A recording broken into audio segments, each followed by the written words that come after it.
that those guys know. One. Okay, there we go. All right, so just get started.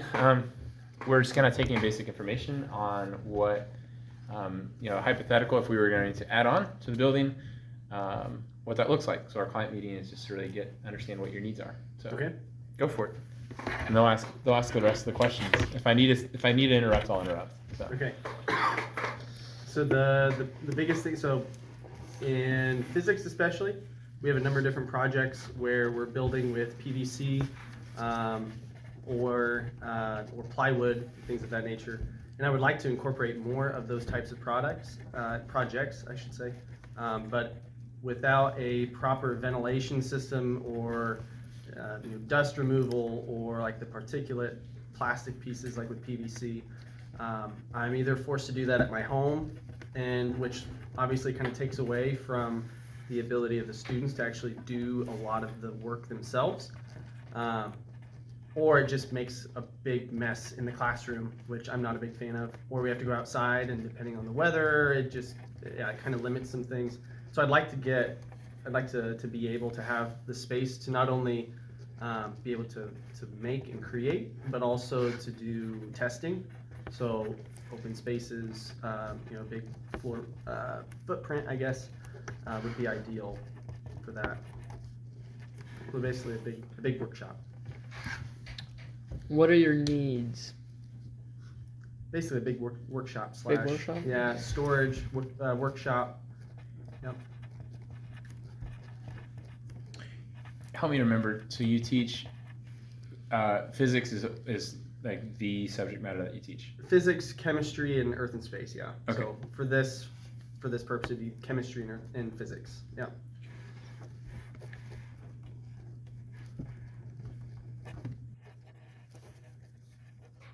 Yes. So think about when he says big workshop, and he mentioned a few of those things. Right? We don't need to worry about industrial air quality, all that stuff like that. That could be an apparatus. Okay, and there's some other stuff, so don't get lost in that, but think about more questions along big workshop. Right? So are there any questions that come to mind when he uses those terms? Do you have dimensions? Currently, I don't. Okay. I'm interrupting a lot on this one already. Push him on that. Okay, so like you need to get to the specifics. So you can say, what's another question? Like workshops, he mentioned a few things like what usually goes in a workshop. Tools. Mm-hmm. So what kind of tools and what kind of spatial requirements would those tools have? What kind of spatial requirements are your tools going to have for your workshop? Yeah, so with the PVC products that we use, depending on the size of the pipe that we're using, I know when I'm doing my own things with them at home, I'll use a miter saw. A bandsaw would be nice. I currently don't have one of those, but I know that would speed up a lot of the process.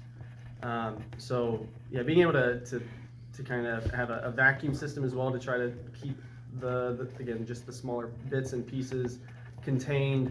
The same with the wood, with essentially the similar things with a wood shop. In order to maximize the space, I thought if a space were made available, maybe some kind of I don't know how to describe it besides just like a retractable table or like a Murphy bed type setup where the tables could be incorporated back into the wall, at least like the work tables, not necessarily the ones with the tools on them, in order to just create more floor space. And let's say in the event that we're testing hoverboards like we do in my physics class every year, just to give us the space on the floor that we know is level, that we can do different tests on with that.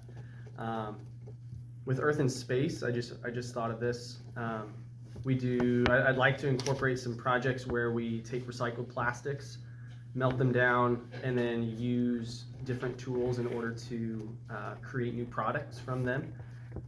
I've thought before having a kind of a student-driven like recycling plastic shop would be kind of cool, where we have I forget the names of the different tools that I've seen. There's different kinds of like presses, injection molding apparatuses, I've seen people use just band saws and things like that to kind of take sheets of plastic and cut them into desired shapes for resale once they've been melted down and stuff like that. So as far as the size, I don't even know the size of my classroom right now. Just to give it a point of reference, it's probably 30 or 40 by 20. So maybe at least that size.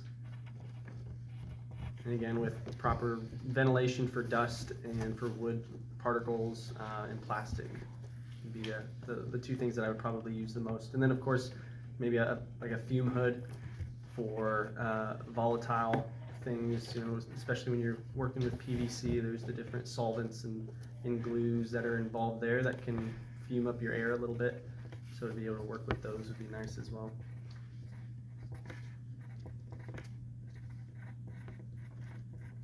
What are the minimum requirements? As far as what I would like, just to have that space, the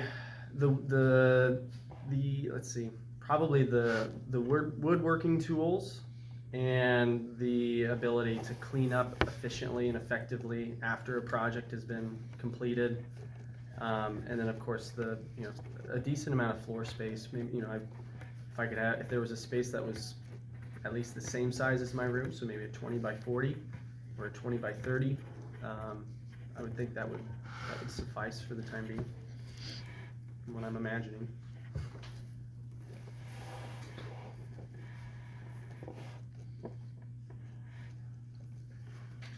Okay, so he mentioned 3 areas of his work. Remember what those are? What he teaches? Woodworking. Oh, in 3 areas that he works: physics, earth and space science, and chemistry. Okay, we talked about chemistry? No. Okay, go for it. What do you need for your chemistry class? Yeah, so the space and the ventilation, in order to just to have the capacity to perform a number of different labs in a building setting, instead of having to go out and having to be dependent on the performance of those experiments be dependent on the weather.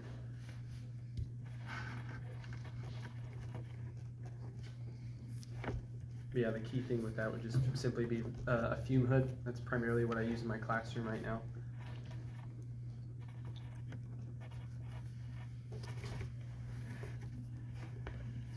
How big is a fume hood? The one that I have in my classroom is about, I forget the volume of the hood itself. Let's see, it's probably a 10-inch pipe that leads out to the roof of the building and above. The hood itself is probably about 3 to 4 feet high, about 3 feet wide or so, with a glass shield so that you can have a reaction happening. You can have the fan pulling in air to take it out of the building in case there's some noxious fumes or something like that, and then be able to still see things going on with the glass shield down. Have you guys been in his classroom? Mm-hmm. Okay, what else is in there that you could see him still wanting or needing in a classroom like that he hasn't talked about yet? The gas, what are they called? The gas lines? Hookups, yeah. So ask him about that.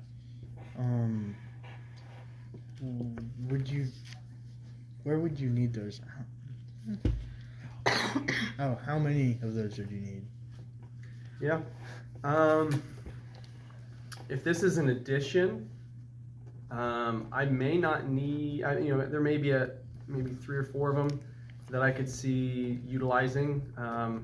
With the majority of the labs that I do and that I use them for, I can usually get by with having all of that in my classroom. And so, in order to maybe keep this hypothetical space open for other uses from other classes, I'd probably not try to rely so heavily on this addition for that purpose, and kind of keep most of that in my classroom. But So I think, yeah, so this is good that we're going to pause it. So let's just think about it, not just simply as like an addition, but as in like, what are just your needs in general? So Okay. like include your current classroom. Sure.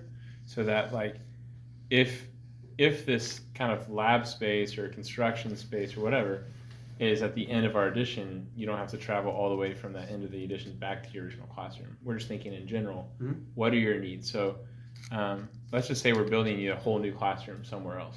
So let's think about the conversation in those regards. Sure. I should have clarified that with you. So anytime you're talking about physics, chemistry, earth, space, science, all that, like, if you're building a whole new classroom and we are meeting all of your needs, that's what like the answers to these questions Sure. should be. So yeah, go ahead. Okay. Yeah, so that probably double the size then, in order to incorporate seating for I think I have around 16 to 18 two-person desks in my classroom currently, or there might be around 14. So space for that. Lab stations for at least that same number, around 20, 25 students. Typically, we only use about 2 gas hookups per lab station, but 3 to 4 would be ideal. So for chemistry, that would take care of most of that. Obviously, having storage for cabinet space for beakers, glassware. I currently have basically my whole back wall is cabinet space, so standard depth cabinets, standard height cabinets. Probably about at least 20 feet along the wall for these cabinets, where I currently store the majority of my glassware and things like that. Storage for, I have 2 probably 6.5 to 7 foot tall cabinets for textbooks, other miscellaneous supplies. Something else I just thought of this. So a place to dispose of broken glass would be good, and also kind of a hazardous materials disposal location as well.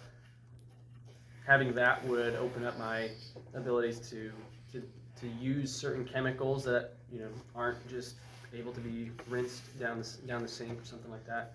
On that regard, sinks would be nice as well.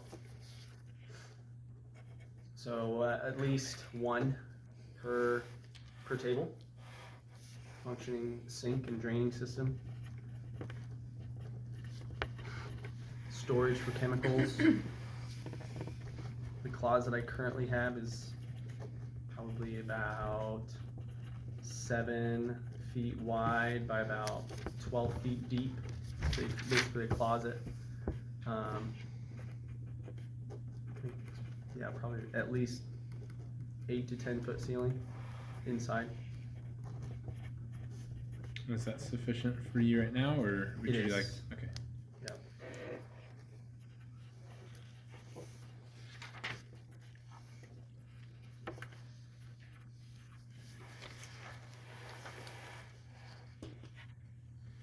You guys feel like you could design a space for him right now with everything that you've asked them, or do you think there's other questions out there still? Do you want to split up the classroom into like different sections with like your woodworking tools and like your PVC for like different classes?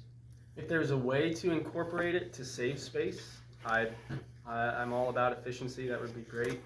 As far as the debris vacuuming and disposal system goes, but as far as just having like a teaching space and then a workspace with open floor to be able to run tests, that would be nice to just kind of have it sectioned off like that.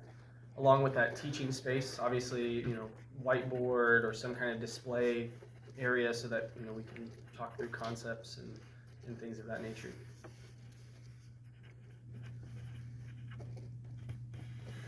And would you want fume hoods at each of these stations?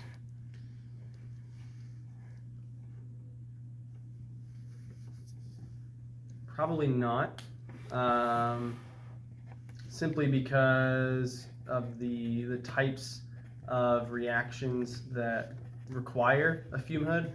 I probably wouldn't be, just for the sake of the level that my students are going to be learning at and using the types of reactions that they'll be using.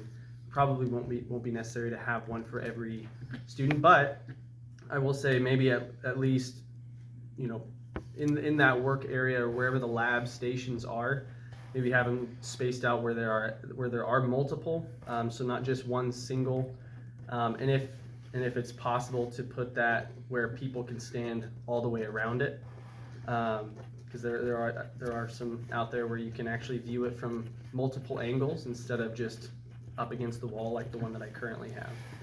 So that would be a nice addition too.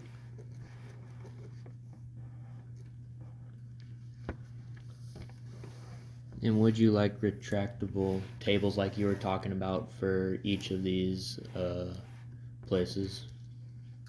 For the lab stations, no. Mostly for the workspace, in case there, I'm assuming there's going to be, some place just for us to be able to not have to be so careful like we are with classroom tables and things that we currently work with. Yeah.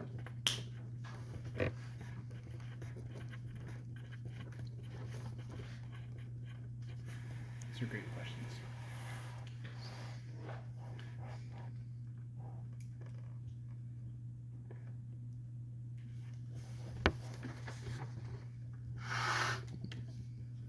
So we kind of jumped, guys, we could jump beyond, I think we covered maybe question 2, right? Number 2, and that is like what works well in your current setup and what doesn't. Which I think would help, because one of my questions that I have is kind of what he was just talking about, and what you asked about the tables is, like, do you need space for lectures? And if so, like, are you okay with having a lecture space inside and having your labs on the outside, right? Those are the types of questions. So I guess just because I stated it, I'll let you respond to that. Sure. Yeah, that'd be nice. Currently I have my lecture space and then kind of somewhat surrounded, maybe basically 2 sides of the room, at least partially taken up with lab stations already. So that would, it's worked well to be able to still be close enough with those lab stations in order to still see in case during, in the midst of a lab, a little bit of clarification needs to happen. That's easiest to do, up at the board or something like that.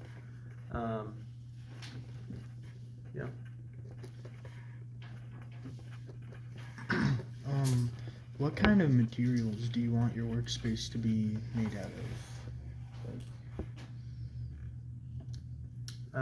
In terms of like the tables and things like that? Yeah. So with the lab, for chemistry, for the lab stations, I don't know the name of the material, but a chemical resistant material for the tabletops. Just in the event that we spill something on it that's of a pretty high concentration, whether it's an acid or something like that. Yeah, the typical tabletop covers don't always work too well with that. So water resistant, chemical, splash resistant, heat resistant would be great too. Whatever materials you can find that fit those. Okay, so we're getting to the end so that we can have time to kind of talk about this, right? Parcel it out. But if we're going to take kind of this interview back and start trying to map out where things go, there's a lot of question marks in my mind still, and something that I'm not saying it's to insult you, but like we've got to push them further on measurements. Because right now we kind of have like, oh, this is great, but we could end up putting all these lab stations really close to each other, right? And it being nowhere close to what he wants. So you guys really need to press him on like, how much space those labs have? The current ones that you have, is that sufficient, or would you like more space or even less space, right? You could ask about like this shop. If you had kind of this shop space that you had your ability to cut PVC into, keep it all kind of relegated into one space apart from your lab, and a place where maybe we could think about injection molding at some point.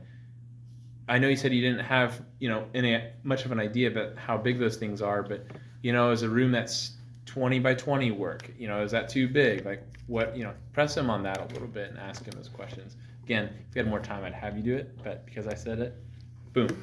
So like your current lab setup, is that sufficient, or would you like more space or even just less space, just depending on, you know, like otherwise it'll get used for storage Right. and stuff like that. Right. Yeah. I've thought before maybe just about whether or not I would like it to be able. So currently, the lab stations are all up against the wall, kind of like a little peninsula.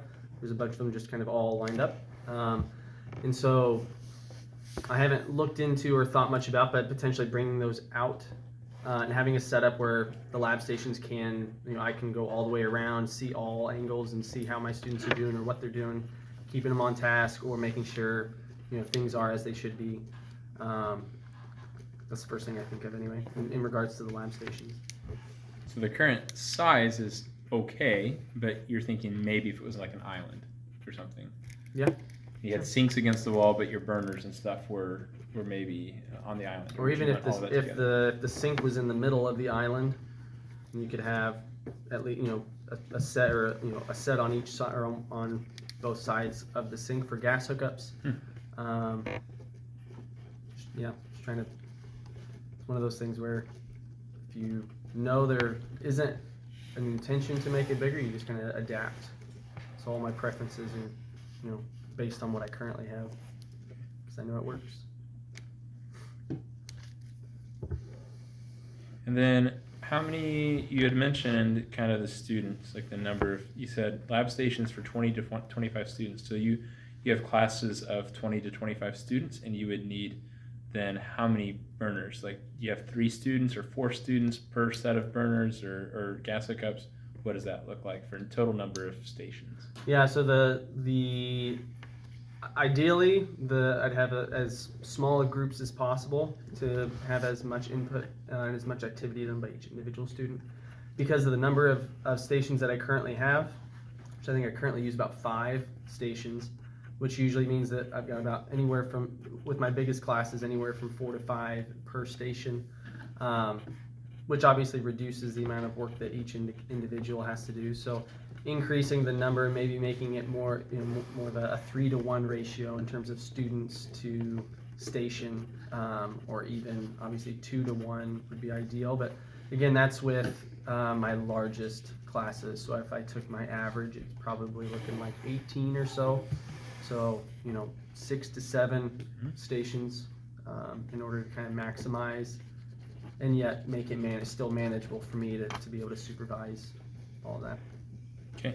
Last question I have is, you mentioned like cutting things up and stuff like that. So this is maybe a question you'd be involved in. If this was a legit project, you know, you could start asking other questions about the current building, right? And I'm just using this as an example of like, we have a space here where we have some stuff that's you could use to cut. So like, is cutting those materials and stuff, is that part of the student experiment, or is it really just preparing things for the experiment? Meaning, are you wanting to teach them through cutting those supplies, or is it really just wanting help to prepare the supplies for these experiments? Yeah, so ideally I'd like for the students to do as much as possible. You know, in one regard, it gives them experience working with material, so that when they're out trying to fix their home, they know they have some experience working with PVC and being able to measure things out, cut it, glue it, and do all of that. My current setup, and because of the way that the building is set up, currently I just mostly do it all so that really when we get together, all that they have to do is glue it. So they don't have they're not as involved as I would like them to be in the planning, the cutting, the measuring. They do still get the practice with the gluing and the putting of things together, but not as, I'd like for it to be as hands-on as possible.